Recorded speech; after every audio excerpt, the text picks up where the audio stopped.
My name is Therese Templeton, though most people call me Tess. I am 66 years old, a retired librarian, and a widow of 7 years. Books once ordered my days, neat rows and careful catalogs, and I thought retirement would be gentler than this.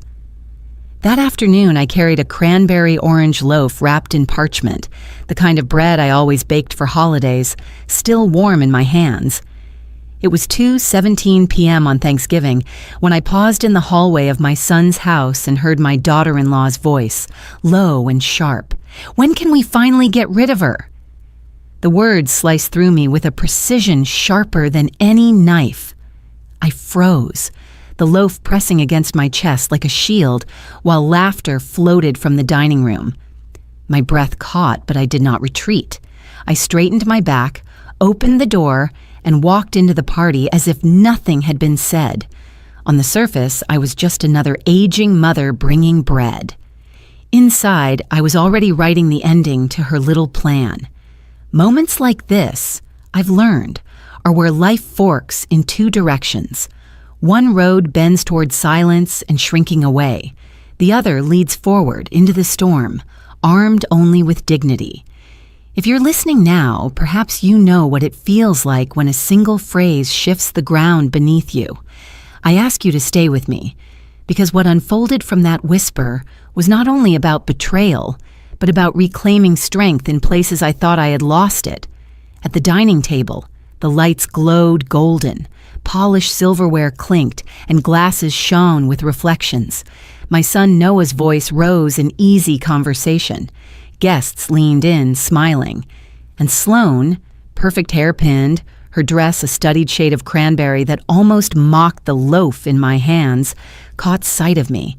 Surprise flickered across her face, then smoothed into a smile too sweet to be real.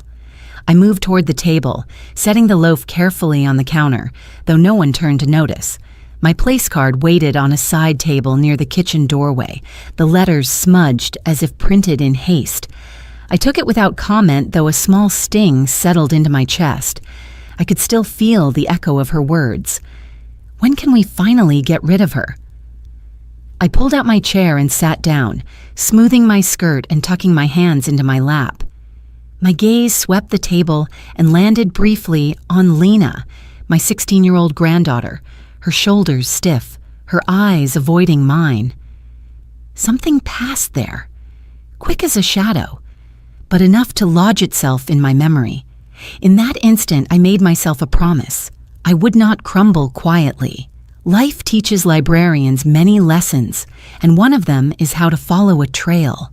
A whisper can be a beginning, a clue pressed between pages. And though I sat surrounded by family and neighbors, I began to trace the path forward, sketching in my mind how this story would not end the way Sloane imagined. For those listening, let me pause here. If you've ever been set aside, made to feel like the chair at the edge of the room or the voice too easy to ignore, you know the pull of silence, but you also know how deeply the soul resists being erased. This story is for you.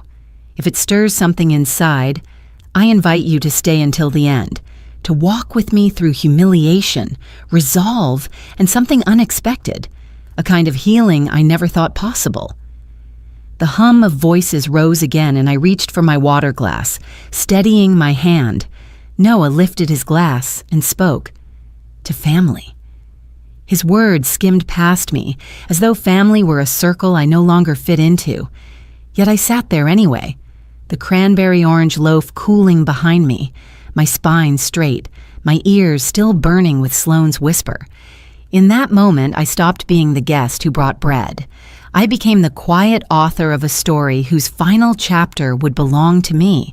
And though they could not see it, I was already writing how it would end. I sat where they told me to sit. My place card had been tucked on the end of a folding table that pressed against the kitchen wall, near the trash bin. The thin cardstock bent under my fingertips, warped with faint water stains as if someone had set their drink on it before sliding it aside. The letters of my name were blurred, not crisp like the others at the polished oak dining table. It looked as though I had been written in last, an afterthought, or perhaps not meant to be there at all. I placed it carefully in front of my plate, though the damp corner curled upward, mocking me. The clatter of silverware and the glow of candles at the main table seemed far away. I could see Sloane laughing, leaning close to one of Noah's colleagues, her hand resting lightly on his sleeve in practiced charm. Noah nodded along, his smile easy, his attention caught in the rhythm of a world that no longer seemed to have space for me. Behind me, the cranberry-orange loaf sat untouched on the counter.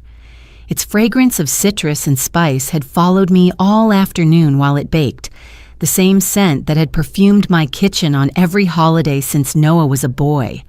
I had imagined someone carving a slice, complimenting the texture, maybe even asking for the recipe written in my neat cursive.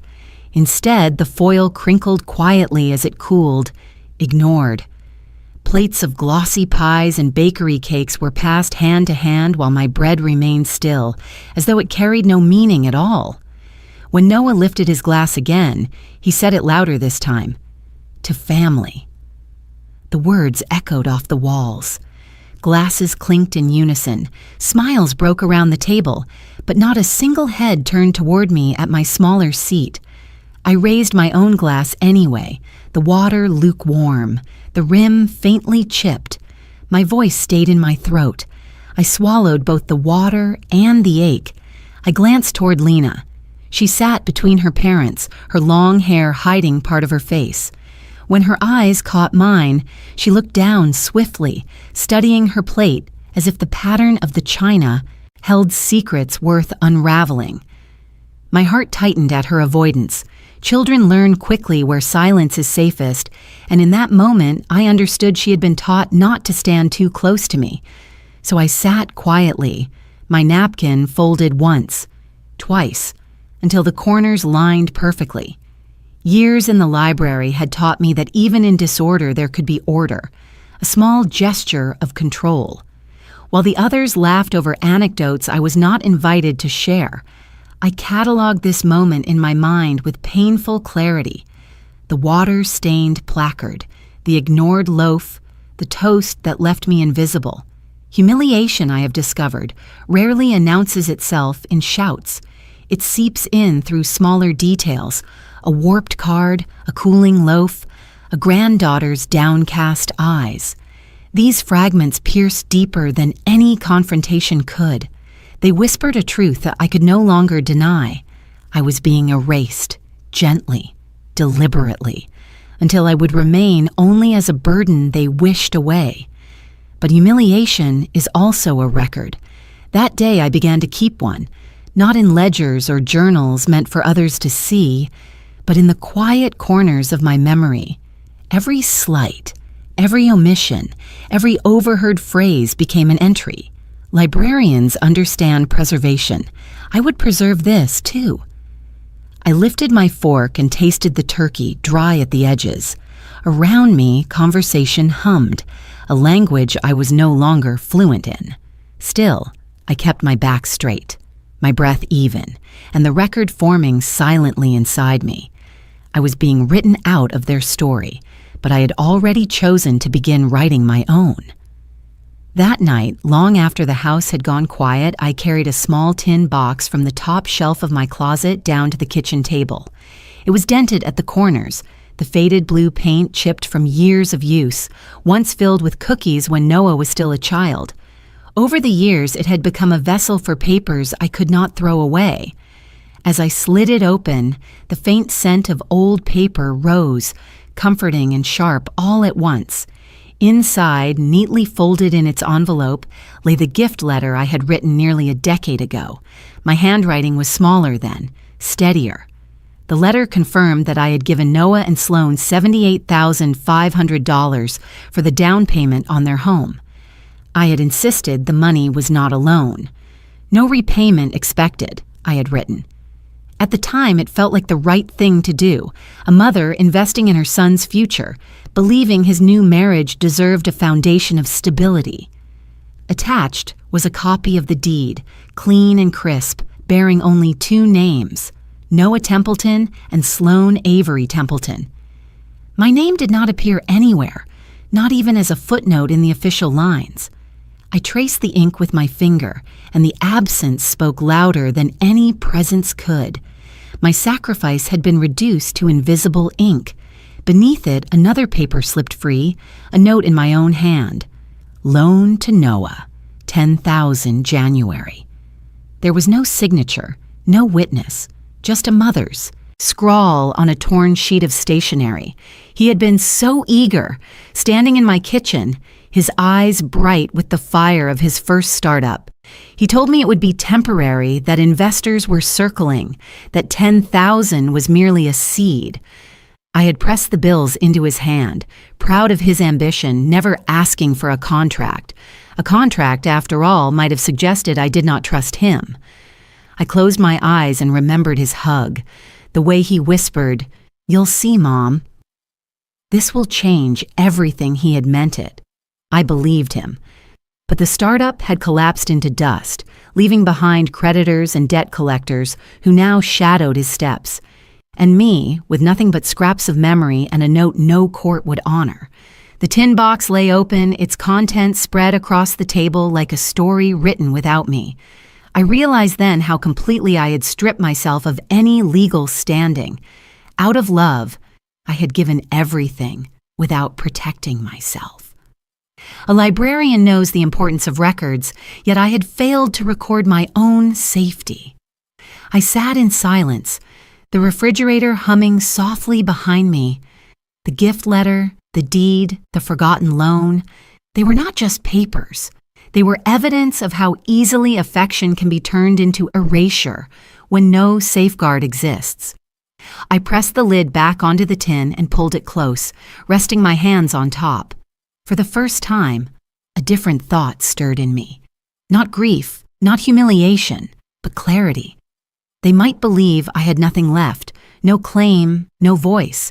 But a woman who has cataloged thousands of lives in books knows that stories can be reorganized, records can be protected, and chapters can be rewritten, even late in the book. The night deepened, the house silent except for the ticking clock on the wall. I kept my hands on the tin, steadying myself. They thought I had given everything away, but I still had one thing they had forgotten: my will to begin again. The next afternoon, I found myself on the porch steps with Ruth Delgado, my neighbor of nearly 20 years. She had stopped by with a thermos of chamomile tea, her old nurse's habit of checking in on people still intact even after retirement. Her eyes, warm and knowing, studied me the way she once studied patients in the ER, searching for symptoms no one else bothered to notice. "You look tired, Tess," she said, handing me a steaming cup, "and not the kind of tired a nap fixes." I tried to deflect with a small laugh. "It's just the holiday. Too many people. Too much noise." But my voice wavered, and Ruth caught it instantly. She leaned back against the railing, her arms folded. I've seen that look before. It's the face of someone who gave too much and got back too little. The words cracked something open in me. I told her what had happened at Thanksgiving, the placard at the side table, the cranberry loaf cooling untouched, the whisper I'd overheard in the hallway. I spoke quietly, as though saying it too loud might make it all heavier than it already was. Ruth listened without interruption, her head tilted, her expression steady. When I finished, she set her cup down and said softly, "Tess, love isn't a contract. We give it because we want to, but when people start treating you like an obligation, it changes the balance. You have to decide where your line is." Her words lingered. Ruth rarely spoke in absolutes. Decades in emergency rooms had taught her that life didn't bend neatly into categories, but this time, her voice held a firmness that could not be mistaken. She told me then about her own son, how he had once stolen a check from her purse and forged her signature. "I covered for him," she admitted, her voice low. "I told the bank it was my mistake. I thought if I saved him once, it would set him right. Instead, it taught him I was a well with no bottom. He came back again and again until there was nothing left but my anger. I looked at her, stunned. Ruth always seemed so unshakable, her life orderly, her routines intact, but even she had been undone by the people she loved. "What did you do?" I asked. "I cut the line," she said simply. "It nearly broke me, but I did it. I told him I wouldn't cover for him again. He hated me for it. But you know what? It forced him to face his mess. Now he pays his own bills. We talk again, but it's on new terms." The silence between us stretched, filled only by the sound of leaves skittering across the sidewalk. I thought of Noah's debts, the startup that had consumed my savings, the way Sloane's smile never reached her eyes. My hand tightened on the cup. Ruth reached into her purse and pulled out a folded slip of paper. She placed it on my knee. "This is the number of Eleanor Pike, elder law attorney. She doesn't waste time. If you're serious about protecting yourself, call her." I hesitated, the paper warm from her hand. I've never used a lawyer in my life. "Then maybe it's time," Ruth said gently. "You don't need someone to fight battles you don't have. You need someone to make sure your choices stand. Otherwise, they'll write your story for you." I stared at the slip of paper. A name, a phone number, nothing more. Yet it felt heavier than all the tin box of documents I had poured over the night before. For the first time in a long while, I felt something shift inside me. That evening, as I set the paper beside the phone, I whispered to myself, "Love may not be a contract, but it doesn't have to be a weapon against me either." When I first walked into Eleanor Pike's office, I felt the weight of every year I had lived pressing against my shoulders. The building itself was quiet, a former post office renovated into a tidy suite of law practices, its marble floor cool under my shoes. Eleanor greeted me at the door, a tall woman with silver hair swept neatly into a bun and eyes that carried the sharp clarity of someone who had seen too many families undone by silence. "Mrs. Templeton," she said, shaking my hand firmly. "Come in. Sit where you like." Her office smelled faintly of leather and peppermint. Bookshelves lined the walls, stacked with volumes of statutes and case law. But there was also a framed photo of her grandchildren, their grins reminding me of Lena's softer moments. I sat down, clutching the strap of my bag, unsure how to begin. Eleanor opened a yellow legal pad. "Your neighbor Ruth told me you might come. She said you've been overlooked for far too long." I nodded, my voice low. "I gave my son and his wife $78,000 to buy their house. I loaned him $10,000 more for a business that failed. Nothing is in writing. Nothing protects me.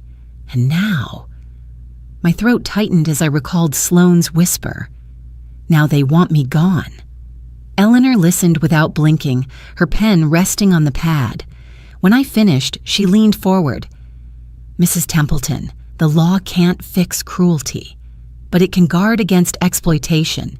What you need is structure, clear, enforceable structure." She began outlining it in brisk strokes, a trust that would hold my assets, including my modest house, with me as the grantor and Lena as the primary beneficiary.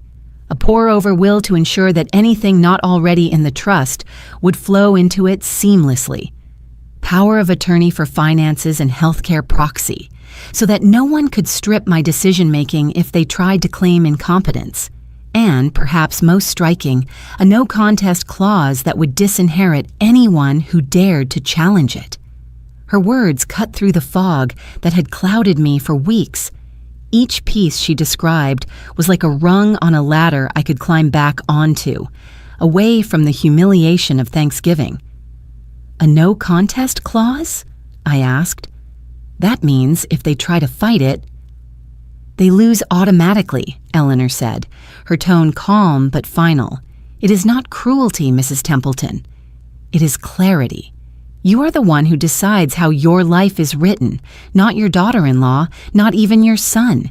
You." I sat very still, letting the words seep into me. For years I had thought strength meant endurance, bearing slights in silence. But what Eleanor offered was a different kind of strength. Quiet, precise, written into the bones of law. She handed me a form. There will be a capacity evaluation just to document your full mental fitness. It's routine, but essential. It prevents them from trying to say you didn't understand what you were doing. I thought of the placard by the trash, of Sloane's whisper, of Noah's tired eyes when he thought I wasn't looking. My voice was steady as I answered, "Schedule it. I want this done." Eleanor smiled, small but approving. "Good. Then let's begin." As I left her office, the air outside felt lighter, the winter sun glinting against the windows. For the first time in a long while, I was not simply reacting to what others did. To me, I was designing something of my own. 2 days later, I stepped into the polished lobby of Harbor Trust Bank, clutching my purse with both hands. The air smelled faintly of disinfectant and roasted coffee from the kiosk near the entrance. Behind the glass doors stood Donna Yu, the branch manager Ruth had told me about. She was younger than I expected, maybe mid-40s. Her navy suit pressed sharp, her eyes quick and alert like someone used to scanning details others overlooked. "Mrs. Templeton?" she asked warmly, extending her hand. "Ruth said you might need a little help sorting through your accounts." "Come in." We sat in her office, a narrow room with framed certificates on the wall and a pot of orchids on the desk. Dana pulled up my records on her computer, fingers tapping confidently across the keyboard. "You said you've noticed unusual activity," she asked. I hesitated, then explained what Eleanor had told me, that one of the first steps in protecting myself was to understand every corner of my finances.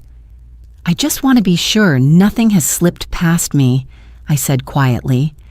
Dana nodded, her expression shifting into professional focus. "Let's take a look." As she scrolled through the logs, the green glow of the screen reflected off her glasses. "Here are your recent logins. This one is from your home computer, this one from your phone. But here..." She stopped, pointing at a line. "This login is different. It's from an IP address registered to a business hub across town. The device tag is..." "Let me check." She clicked a few times, then frowned. "Startup Hub, room 204. Do you know anyone who worked out of there?" The name chilled me. That was the exact address of the co-working space where Noah had launched his ill-fated company. Dana turned to me gently. "Mrs. Templeton, has your son ever had access to your online banking?" I swallowed, the answer bitter on my tongue.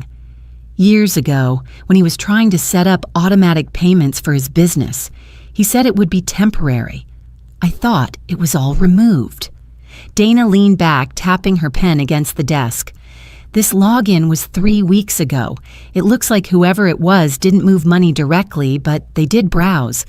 Checking balances, transaction history. That kind of access can be dangerous." My chest tightened. It was one thing to hear Sloane whisper she wanted me gone, another to imagine Noah, my own son, quietly dipping into the shadows of my accounts. Dana's voice was steady. "I recommend we set up 2-factor authentication, new passwords, and a fraud alert. I'll flag this log for investigation. And Mrs. Templeton..." She paused, lowering her tone. "If this was your son, then it may not stop here." Debt creates desperation. Desperation leads people to act in ways they later regret.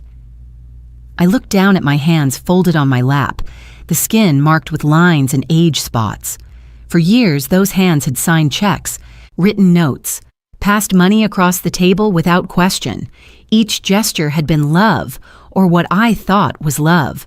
Now they trembled faintly, not from weakness but from recognition. "Please do it," I said firmly. "Secure everything." Dana gave a brisk nod. "Consider it done. And if anyone questions your capacity, you'll have a clear record showing you took these steps yourself." I left the bank with a folder of documents and a copy of the access log, the printout heavy in my bag. The winter air stung my cheeks, but I felt strangely awake. The whisper, the placard, the ignored loaf, those had been humiliations. This was different. This was evidence, and librarians know what evidence can do when the story reaches its turning point. It was late evening when the knock came, not a gentle tap, but a hard, impatient pounding that rattled the frame. I had been writing notes at my kitchen table, the tin box open beside me, when the sound jolted through the house. My pen rolled across the page, leaving a streak of ink like a scar. I rose slowly, my knees stiff, and walked toward the front door. Through the frosted glass, I could see Sloane's silhouette, sharp shoulders, hair pinned tight. Her figure shifted as she raised her hand again, ready to strike the wood with that same force. "Tess!" she called, her voice pitched high with irritation. "We need to talk. You're becoming a liability. Do you hear me? A liability." The word echoed through the door, heavy and cruel. For a moment, I pressed my palm against the wood, feeling the vibration of her words. A part of me wanted to open it, to ask how a woman who had once eaten at my table, laughed at my jokes, accepted my gift of money and trust, could now stand outside my home, spitting the word liability at me. But another part of me, the part Eleanor had woken, the part Dana had fortified, knew silence could be stronger than any reply. So I stepped back, leaving her voice to fall against the closed door. The pounding came again, sharper this time. You can't just sit in there like you matter. We're trying to hold things together, and you're standing in the way. Do you understand? You're in the way. I didn't move. My breath was steady, though my heart raced. The house felt smaller, the walls holding the tension like a drum. From across the street, I noticed the faint glow of Ruth's porch light flick on. Curtains shifted. She had heard it too. Sloane's tone turned into a hiss. "Don't make this harder. Noah has enough pressure already. Stop pretending you're the center of this family. You're not." Her words slid under the door like smoke, but still I said nothing. I returned to the table, sat down, and opened my journal. My pen found the page again, and in steady letters I wrote, "Tonight, she came to my door. She called me a liability. Ruth heard it." The knocks quieted, replaced by a frustrated exhale. Through the glass, I watched Sloane's shape pull back, her heels striking the walkway as she retreated. A car door slammed, then silence settled over the neighborhood again. I sat with the journal open, the ink drying on the page. Each entry was more than memory now. It was record. It was proof. It was the quiet preparation for what I knew was coming. In the distance, Ruth's curtain fell back into place. I felt less alone. Even if Sloane thought she had cornered me, I was not invisible anymore, not to myself, not to those who were watching. I closed the journal, pressed my hand against the cover, and whispered into the stillness, "I will not open that door. Not tonight. Not ever on her terms." The following Saturday, the sky hung low and gray, a curtain of winter clouds pressing against the rooftops. I had just returned from the market, my tote bag heavy with apples and a loaf of rye, when my phone buzzed in my coat pocket. The name on the screen made my breath hitch. Lena. Her messages were rare, usually short and polite, the kind a teenager sent out of obligation. But this time, the words glowed differently. "Can I come by?" "Alone." I typed back, "Of course. Anytime." Not 20 minutes later, I heard the hesitant crunch of sneakers on the path. When I opened the door, Lena stood there, her cheeks flushed from the cold, her hands buried deep in the pockets of her denim jacket. Her eyes darted toward the street before finally meeting mine. "Hi, Grandma," she whispered, her voice thin but steady. "Come in, love," I said, stepping aside. She slipped through the doorway, pulling the hood of her sweatshirt down. I guided her to the kitchen, where the kettle was already humming. She perched on the edge of a chair, tapping her fingers nervously against her knees. For a long moment, silence stretched between us. Finally, she lifted her eyes, and I saw the turmoil swimming there. "I heard Mom the other night," she said, her words tumbling out. "I heard what she called you." My chest tightened, remembering the venom behind the word liability. I waited, not wanting to interrupt. "She says things about you all the time," Lena continued, her voice cracking, "that you're too much, that you're holding us back. But she's wrong." Her hands clenched together on the table. "I don't care what she says. I choose you." The words landed with a weight that dissolved something in me. My throat thickened, tears pricking my eyes. I reached across the table, laying my hand gently over hers. Her fingers were cold, but they squeezed mine with fierce strength. "You're my grandmother," she whispered. "You've always been there." I still remember when you helped me with my first art project, how you showed me how to mix colors until it looked like the sunset. Mom doesn't get it, but I do. I'll never stop choosing you. I pulled open the drawer beside me and took out a faded Polaroid I kept tucked under the cutlery tray. It showed Lena at 6 years old, standing in my garden, paintbrush in hand, streaks of blue across her cheeks. Her smile was wide and unguarded. I slid it across the table. "Do you remember this?" I asked. She laughed softly, the sound breaking the heaviness in the room. "I thought if I painted my face, I'd look like the sky." "You did," I said, smiling, "and you still shine just like it." Her shoulders eased, the tension melting a little. I poured tea into 2 mugs, and we sat together in the quiet warmth of the kitchen. Outside, the clouds pressed closer, but inside there was a fragile kind of light. For the first time since Thanksgiving, I felt hope threading through the silence. One small voice breaking away from the weight of others had found its way to me. Lena had chosen me, not out of duty, not out of pity, but out of love. As she left later that afternoon, she paused at the door, slipping the Polaroid into her pocket. "Keep writing everything down," she said softly. "One day they'll have to listen." I watched her walk down the path, her figure small against the gray street. My heart, once heavy, carried a steady flame. Whatever storm lay ahead, I was not entirely alone. On Sunday afternoon, I drove to St. Mark's Chapel, a modest brick church nestled between 2 bare oak trees. The wind carried the smell of wood smoke from nearby chimneys, and the bell tower chimed as I pushed open the heavy wooden door. Inside, the sanctuary was hushed, filled with the faint scent of wax and the soft echo of footsteps across stone. Sister Anya Brooks waited for me in the small adjoining room where she kept her books and journals. She rose when she saw me, her gray habit simple, her smile warm but marked by the same years that had settled into the lines on my own face. We had been friends once, when our children were young, when our lives still felt as though they were unfolding rather than narrowing.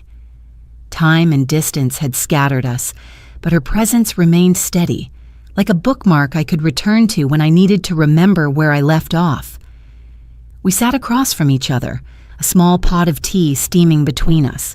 She studied me for a moment, her eyes kind but sharp. "You look weighed down, Tess." Heavier than the years alone should account for, I told her what had happened. Thanksgiving, the placard, the whisper in the hallway, the pounding at my door. I told her about Ruth's advice and Eleanor's trust. She listened, hands folded, her breath slow and measured, as though she was counting each word for its worth. When I finished, I asked the question that had been circling me in the dark hours of the night. "How do you forgive people who see you as nothing more than an obstacle?" Her eyes softened, and she leaned forward slightly. "Forgiveness isn't forgetting, Tess.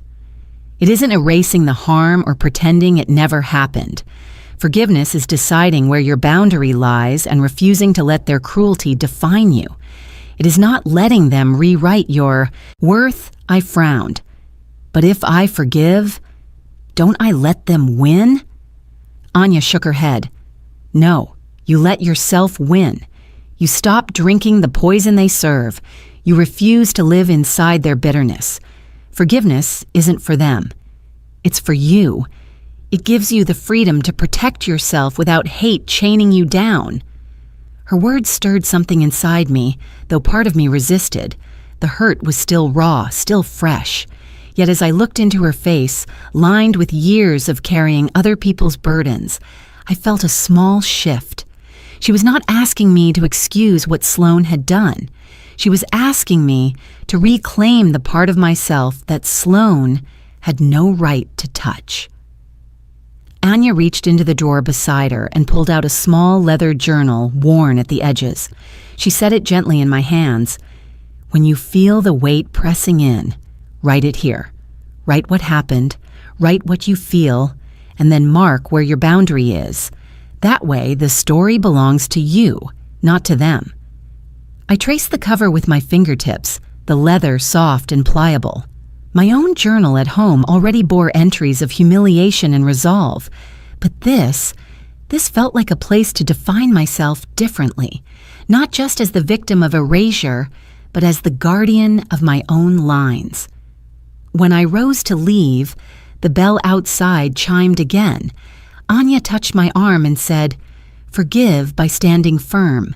Forgive by refusing to vanish. That is how you protect the sacred ground of your life." As I stepped back into the cold air, the wind sharp against my face, I felt lighter. Forgiveness did not mean surrender. It meant I would no longer waste myself carrying their disdain. It meant that when the next confrontation came, and I knew it would, I could stand without being hollowed out. That night, the house seemed larger than it had in years. The walls creaked with the cold, the furnace hummed in the basement, but still the silence pressed down like a weight. I sat in the living room with the lights turned off, only the dim glow from the street lamps spilling through the blinds. On the table before me stood the framed photograph of my husband, Daniel. His smile was the same as it had always been, calm, reassuring, a hint of mischief in his eyes. I reached out, tracing the glass with a trembling finger. "They want to erase me, Daniel," I whispered. My voice broke against the stillness. At Thanksgiving, I heard it in her voice. She said, "When can we finally get rid of her?" And our son, he didn't stop her. He didn't even notice. The photograph stared back, unchanging while I fought the lump in my throat. "Do you know what it feels like? To be in a room with your family and realize you are invisible? To sit with a placard that looks like trash, while the bread you baked with care cools behind you untouched?" Tears slipped down my cheeks. I had held them in for days, but here in the dark, there was no one to impress with strength.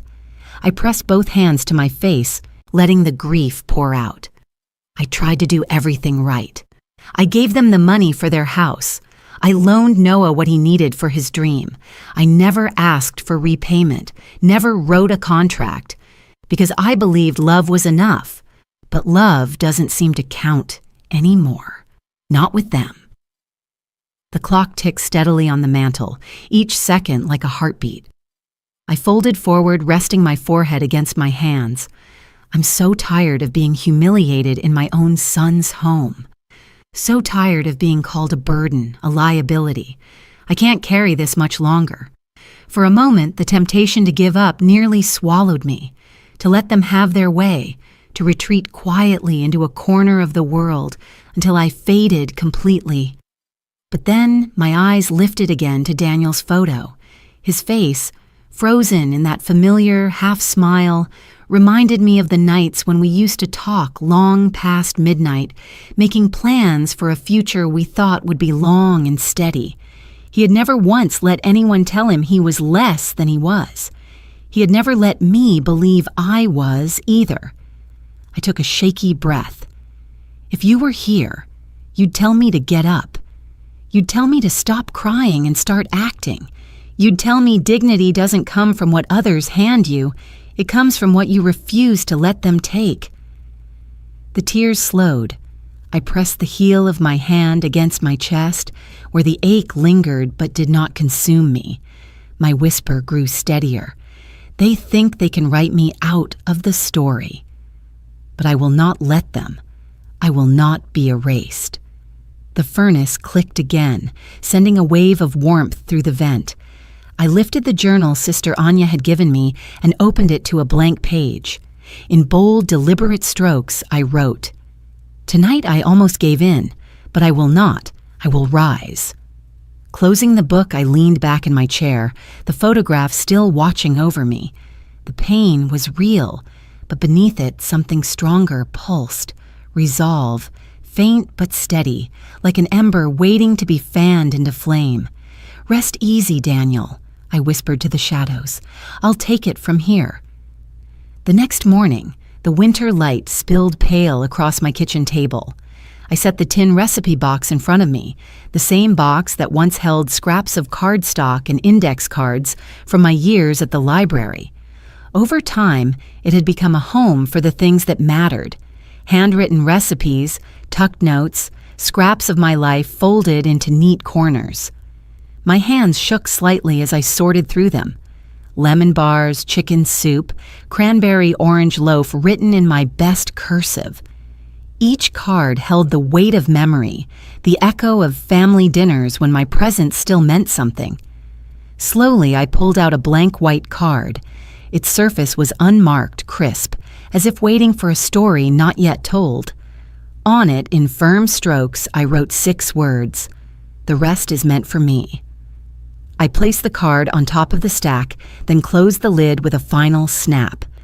The sound rang through the kitchen louder than I expected, final and sharp. I slipped the box into a padded envelope, the same kind used to send books through the interlibrary loan years ago, and addressed it to Noah and Sloan.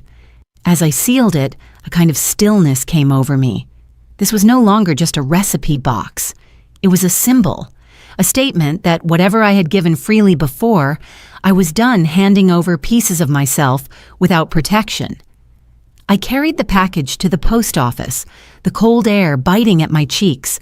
The clerk weighed it, slapped on the postage, and sent it down the conveyor belt. My chest ached as I watched it disappear from sight, but under the ache there was clarity. That evening, as the sky turned violet and lamps lit in the houses across the street, my phone buzzed. A message glared up from the screen. What does this mean? It was from Sloan. Another followed quickly. "Are you trying to be dramatic?" And then, "You don't get to decide when you're finished. We do." I set the phone down without replying. For years, I had scrambled to explain myself, to soften edges, to prove my place in a family that no longer wanted me. But tonight, silence was my answer.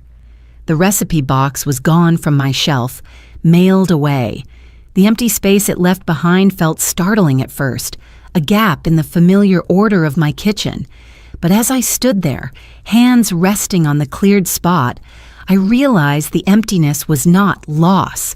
It was room for what came next, room for me to breathe without their shadow pressing in. I turned off the kitchen light and stood in the doorway for a moment longer, listening to the hush of the house. For the first time in a long time, the silence didn't feel heavy. It felt chosen. The knock at the door this time was softer, not the pounding of Sloan, but a tentative rhythm, almost apologetic. When I opened it, Noah stood there, his shoulders slumped beneath his winter coat, his hands shoved into his pockets. For a moment, I saw not the grown man with streaks of gray at his temples, but the boy who used to trail behind me in the grocery store, tugging at my sleeve, asking for cookies. "Can I come in, Mom?" His voice was low, strained. I stepped aside. He entered slowly, glancing around as though the walls themselves might accuse him. We sat across from each other at the kitchen table, the same table where he had once spread out homework assignments, where he had pleaded for that first $10,000 loan years ago. The silence stretched until it threatened to smother us both. Finally, he exhaled. "I need to tell you something before Sloan twists it." The startup. It's worse than I let on. My hands folded over one another in my lap. "How bad is it, Noah?" He looked down, unable to meet my eyes. $250,000. That's what I owe. I signed personal guarantees with the bank, and the creditors won't back off. Sloan's panicked. "We'll lose the house." His voice cracked. "She thinks if we cut ties with you, it'll protect us. That's why. She's been—" He stopped, dragging a hand through his hair. That's why she says the things she says. The words landed heavy, but they were not surprising. I had seen it coming. The desperation behind the login at the bank, the way their laughter at Thanksgiving rang hollow. Still, hearing the number spoken aloud made my stomach clench. I gave you $78,000 for that house, I said quietly. I loaned you $10,000 more for the business.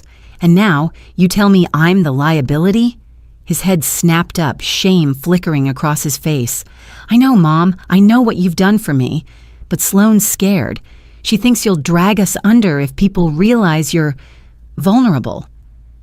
The word stung, though he hadn't meant it to wound. Vulnerable. As though I were a cracked window threatening to shatter and bring the roof down with me. I leaned forward, my voice steady. What drags a family under is dishonesty. What destroys trust is erasing the hands that held you up. You both want me gone, not because I'm a burden, but because I remind you of what you owe. He flinched, and for a moment the boy was back again, caught in a lie about broken glass or a missing allowance. I never wanted this, he whispered. I thought I could fix it before you found out. I thought I could protect you from the mess tears burned at the back of my eyes, but I held them back. You can't protect me by erasing me, Noah. You protect me by standing beside me, and you protect yourself by facing the truth. The clock ticked between us, each second marking the distance we had yet to cross. He lowered his head into his hands. I don't know if I can fix this. You can start by not letting Sloane dictate who I am in this family, I said softly. I am your mother. I will not be erased. He didn't answer, but his silence was different this time. Less avoidance, more the silence of a man facing a reckoning he could no longer delay. When he finally stood to leave, he paused in the doorway. His back was to me, but his voice carried a faint tremor. I'm sorry, Mom. The door closed, and I sat alone at the table, my hands pressed flat against the wood. The confession had cut deep, but beneath the wound was clarity. Now I knew the full shape of the storm, and knowing gave me strength. The following week, I sat once more in Eleanor Pike's office. The winter sun streamed through the tall windows, striping her desk with bands of pale light. In front of me lay a neat stack of documents, each clipped with precision, the ink fresh from her printer. My hands rested calmly in my lap, but inside I felt the gravity of what I was about to do. Eleanor slid the first page toward me. This is the trust declaration, she explained. It names you as grantor and trustee. Upon your passing, Lena becomes the primary beneficiary. Harbor House will also receive a portion. Exactly as you requested, I scanned the page, the words crisp and undeniable. My name appeared again and again, not as a footnote, not as an afterthought, but as the anchor of every clause. The pour-over will, Eleanor continued, tapping the next document. Anything not specifically included in the trust will pour into it automatically.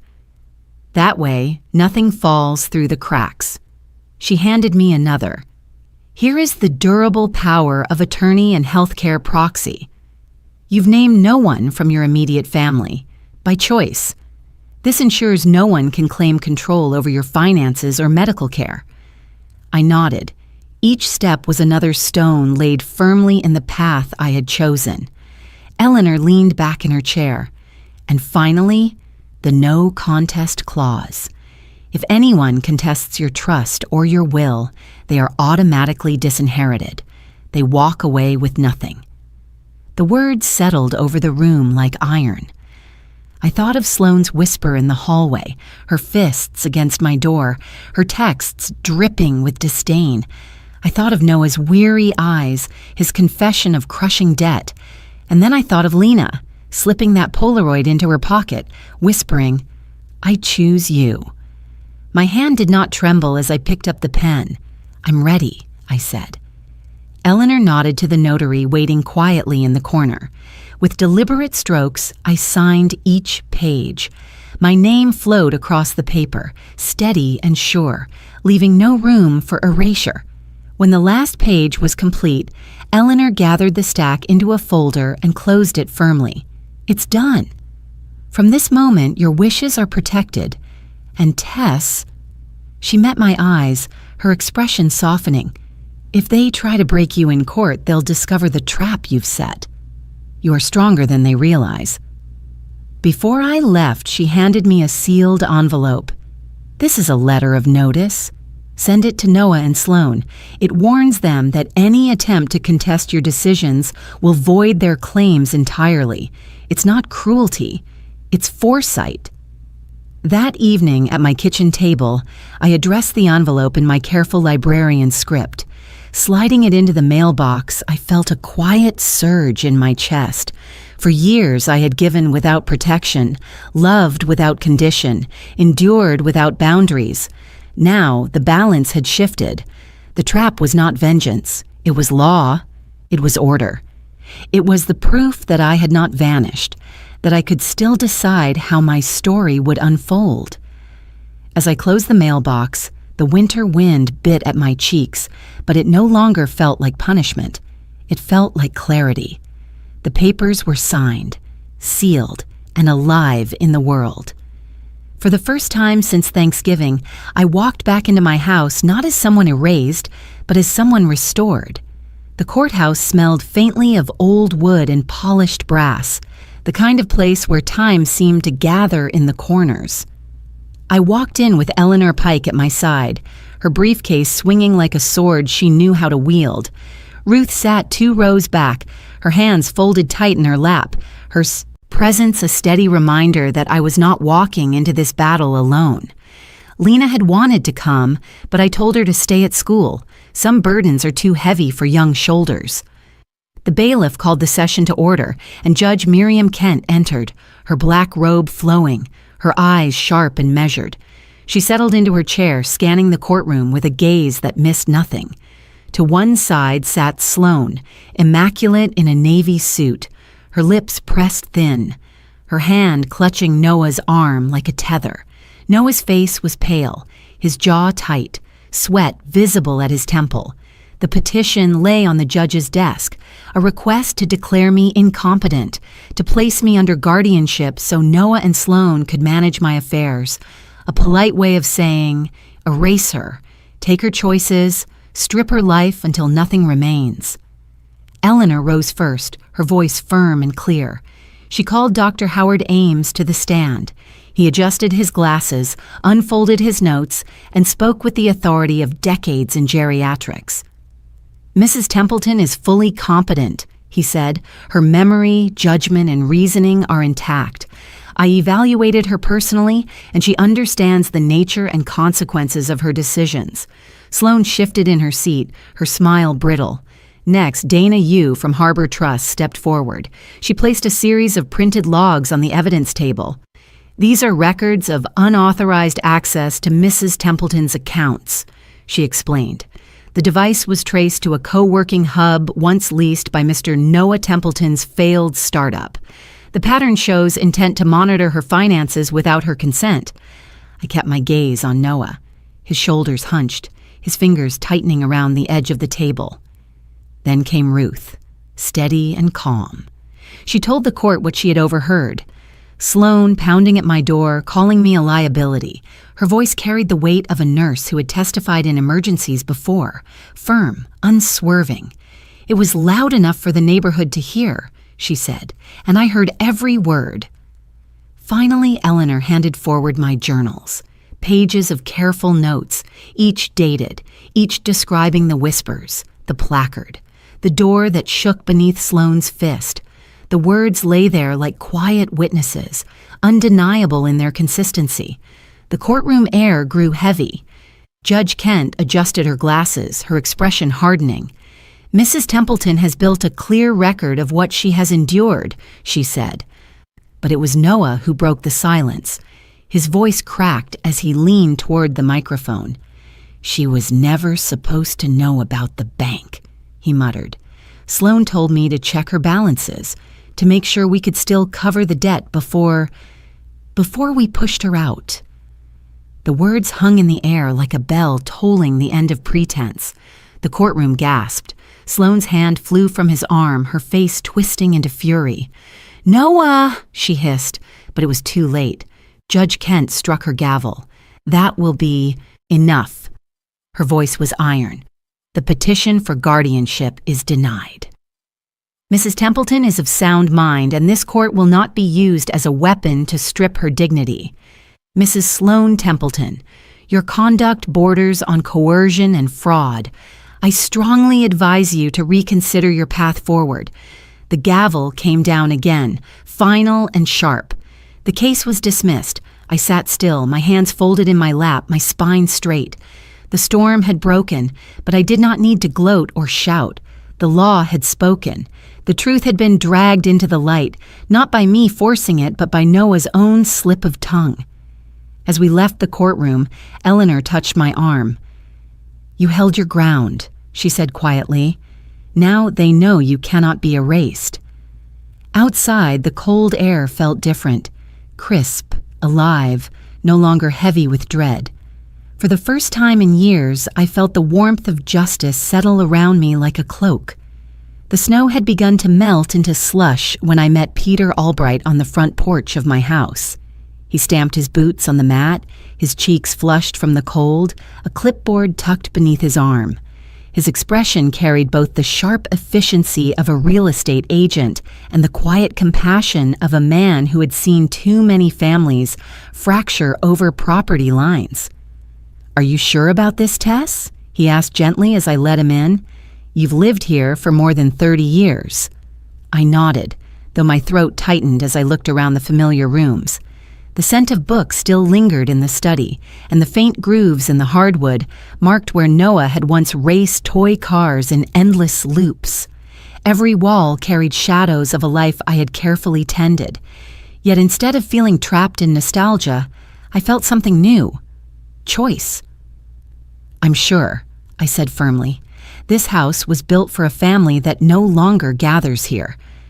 I need something smaller, something that's mine alone. Selling isn't losing, it's choosing." Peter studied me, then gave a slow nod. "That's the clearest answer I've heard all week." We walked through the rooms together, his pen scratching notes. In the kitchen, I paused at the counter where the cranberry orange loaf had once cooled. Ignored. The memory still stung, but now it felt like a closed chapter. I touched the smooth surface of the counter, whispered goodbye, and turned away. In the living room, Peter pointed out the light filtering through the bay window. "This will show beautifully in photos." Houses like this don't stay on the market long. I followed him from room to room, each step a quiet shedding. The dining room where I had once set placards with care, the hallway where laughter used to echo, even the small closet at the top of the stairs where Daniel had hidden Lena's Christmas gifts. The memories rose and settled again, bitter-sweet but no longer heavy. Back at the kitchen table, Peter spread out the paperwork. "With your signature, I'll list it this week. We'll price it. Fairly, enough to honor the home's worth, not so high it lingers." I picked up the pen, my fingers steady. The ink flowed across the page, not with grief, but with finality. When I set the pen down, a quiet relief filled me. The house would move on to someone new, and so would I. "Where will you go?" Peter asked, collecting the papers. "A small apartment downtown," I replied, "close to the library near Harbor House. I want to wake up and know that every corner belongs to me, not to memories of who I used to be in someone else's story." He smiled, closing his folder. "Then you've already won, Tess." As he left, I stood at the window, watching his car disappear down the street. The house around me seemed to exhale, its weight lifting. For the first time in decades, the walls no longer held me in place. They were simply walls. I turned back toward the empty kitchen, the echo of my footsteps steady.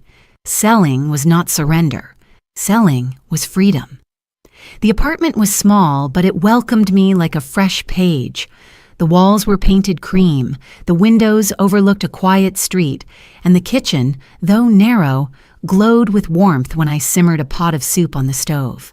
On that first Sunday evening, the scent of bread and thyme filled the air as I set out bowls on the modest oak table I had brought with me. Ruth arrived first, carrying a basket of apples. "Your new place suits you," she said, setting them down. "It feels lighter." Not long after, Sister Anya came with a jar of honey and a smile that softened the lines on her face. "This kitchen has a heart," she murmured, running her hand over the counter. "You can feel it." Then Lena slipped inside, clutching a sketch pad against her chest. Her cheeks were flushed, her hair pulled back loosely, a pencil tucked behind her ear. She smelled faintly of paint and turpentine, the way she always did when she had been working on her art. "Grandma," she said, her eyes bright, "I made something for you." She opened the sketch pad and turned it around. On the page was a careful drawing of a log cabin quilt, each square shaded in colors that blended warm reds and cool blues. At the very center, she had drawn a golden square. "That's the hearth square," she explained. "In quilting, it stands for home. I put it in the middle because you're still holding us together, even if the house is gone." My throat tightened as I traced the pencil lines with my eyes. "It's beautiful, Lena." She reached into her bag and pulled out a folded piece of fabric, her first attempt at sewing the quilt itself. Crooked stitches ran along the seams, but the center square shone, bright and deliberate. She placed it in my hands and whispered, "You're in the middle, Grandma." "I'm sewing the rest around you." I pressed the fabric to my chest, the stitches uneven but full of love. Around us, the soup bubbled, the bread cooled on the counter, and the women who had stood beside me filled the room with quiet laughter. We sat down together, passing bowls and slices of bread, the table alive with warmth that had nothing to do with bloodlines or obligation. Ruth told a story from her nursing days, making us all laugh until tears gathered at the corners of our eyes.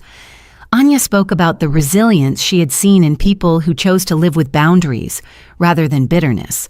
And Lena leaned her head against my shoulder, her sketch pad open beside her, pencil moving swiftly across the page as she captured the scene. For the first time in months, maybe years, I felt at peace, not erased, not invisible, but whole. The log cabin square lay beside my plate, a reminder that family can be chosen, built stitch by stitch, through loyalty and love. As the evening deepened, I looked around the table. Here was my true circle. Here was the proof that I was not alone. A year later, Thanksgiving looked very different. I no longer walked up the steps of Noah's house carrying bread no one wanted. Instead, I stood in the bustling dining hall of Harbor House, a long wooden table stretched across the room, lined with bowls of soup, baskets of rolls, and trays of roasted vegetables. Volunteers moved between chairs, pouring coffee, sharing stories, laughter rising like a hymn. The air was alive with warmth, not the brittle politeness I had once endured, but genuine belonging. On the wall, a newspaper article had been pinned under glass. It bore my name, praising the donation I had made through the trust, the way I had supported Harbor House in expanding their community kitchen. The headline read, "Retired Librarian's Quiet Gift Keeps Neighbors Fed." People stopped to read it, nodding with appreciation, clapping me on the shoulder as they passed. I smiled, not out of pride, but because the truth was no longer hidden in a corner. At the head of the long table, I laid down something I had carried with me all year, the water-stained place card from that dreadful Thanksgiving. Only now, it was pressed flat and laminated, the edges sealed in clear plastic. I placed it in the center of the wood, no longer a symbol of humiliation, but of survival. What had once marked me as invisible now stood as proof that I could not be erased. Lena slipped into the chair beside me, her cheeks flushed from helping serve soup. She leaned close, her voice just for me. "I still choose you, Grandma." her words wrapped around me like the log cabin quilt she had nearly finished, each square stitched with care, the golden hearth in the center glowing. Across the room, Ruth and Sister Anya laughed together, ladling out stew. Children darted between chairs. Strangers shared bread as though they had known each other for years. It was everything family was meant to be: honest, imperfect, alive. I glanced once at the folded newspaper on the counter, knowing that somewhere Sloane had read it too. She would have seen the photographs, the smiling faces gathered. Around me, the words honoring what she had tried to erase. In her circles, she would be forced to acknowledge what she had done, her ambition now tangled in shame. That was karma, not dramatic, not cruel, but undeniable. I lifted my cup of cider, the steam rising into the air, and looked down the long table at the people gathered. The laminated placard glimmered under the light, transformed from a symbol of rejection into a testament of endurance. This was my Thanksgiving now, not bitter, not erased, but whole. I had taken what was meant to break me and built a home from it. And as Lena rested her head lightly on my shoulder, whispering once more, "I still choose you," I knew the story had ended exactly as I had written it, quietly, firmly, and in full.